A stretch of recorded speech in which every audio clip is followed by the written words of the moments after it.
Mike, I got to throw a shout out to Jeff Rubenthal because he asked me what we're going to talk about this week. I said, I'm going to talk about you and mention your name because you were one of the naysayers. I said they were going to go to Chicago or just in the suburbs of Chicago and lose to Northwestern. Didn't happen, Jeff. Another win for the Nets.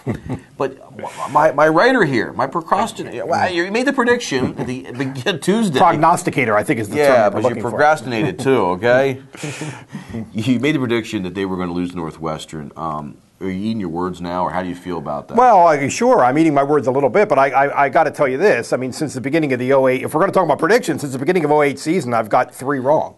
Oh, Penn State. So that's like 47 games. 44-3 over the last 3 seasons, 3+3.5 seasons. I was trying to set you up to say, well, if I knew they were going to go with one quarterback, I wouldn't have done that. That's how we practiced this. But no, let's throw out our resume. Hey. The public loves to hear us ad lib, so yeah. You know that. If I had any inkling that they were going to play one quarterback, Matt McGloin, for the entire game, I would have picked him to win, and I think that's the real breakthrough here going forward. Although maybe it's not a breakthrough if you hear the coaches breakthrough. What are you talking about? We don't know what you're talking about. So I don't know.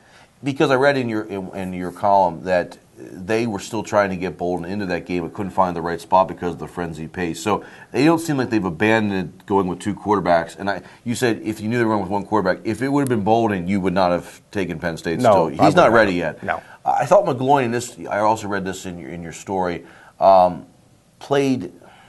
He didn't force things. It didn't seem like he was going. Many of the mistakes. I thought this was his best game in terms of decision making from beginning to end. There were many times when he would normally force the ball down the field. He didn't do it. I remember one play in particular. There was a corner blitz. He saw it coming. He rolled away from it. He dumped the ball to the tight end, Zerba. It was only like a 4-yard gain, but he avoided the risk. He avoided the disaster. And I thought he did that the entire game. It wasn't his best game statistically. It wasn't spectacular. But I thought he did what Penn State needs its quarterback to do. You know, he comes across sometimes, and this is what some of the fans that dislike him think, he comes across like too cocky out there, and he can do too much at times. He needs to be like the John Shavers, the Matt Kisners from the 80s that knew how to stay in their limitations, knew what's best. I think another thing is he was less emotional, less demonstrative. They fumble the opening kickoff. Northwestern takes it and scores. Penn State gets the ball back, goes right down and scores, and he just walks off the field. Okay, no big deal. They almost like act like you've been there before kind of thing. Yeah. So I thought he was almost everything that you want him to be on Saturday, and I thought that was very significant. I thought the play calling in the first half was really good and creative and not too conservative. The second half, I thought some of it was too conservative. Some of it didn't put their players in the right positions, and what it did was it forced a lot of 3 and outs.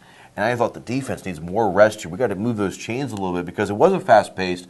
And to their credit, and Bradley always makes adjustments at halftime. They were up by 3 at half. He made the adjustments, and his guys didn't wear down. I thought Still and Hill, the 2 defensive tackles especially, would wear out, and yet they're leaping over linemen, and they're doing some amazing things late in this game, getting 7 sacks total by the defense. They're not good. The bottom line is they're 4 defensive front guys, and Crawford and Stanley, the ends, have not been great. I mean, but I thought they were very good on Saturday. Crawford in particular.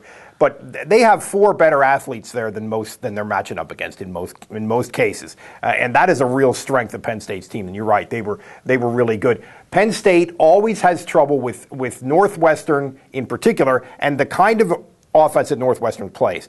A lot of quick stuff, a lot of no-huddle stuff, a lot of spread, read quick and fire. The tempo of that, Penn State has a lot of trouble adjusting to, and then as the game wears on, they normally do. One of the things I thought was interesting was the play of Stephon Green. He's out there again. This is a guy who's had a great role as an underclassman, now finally a senior. Some injuries, some things with Jopa working out, disciplinary, whatever. He is probably one of their best pass catchers, I think he's a great blocker, too, besides a very fast, lightning-quick guy.